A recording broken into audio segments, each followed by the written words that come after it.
quand on parle d'orgue à Saint-Louis, il faut faire un petit peu d'histoire. Cet orgue, il est ici depuis 1884.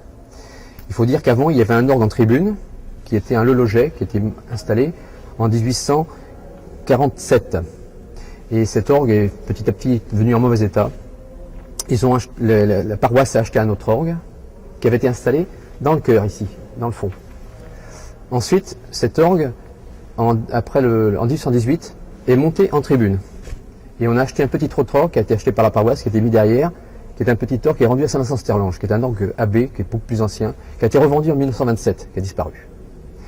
Après, il y a eu beaucoup de projets les uns après les autres qui n'ont jamais abouti.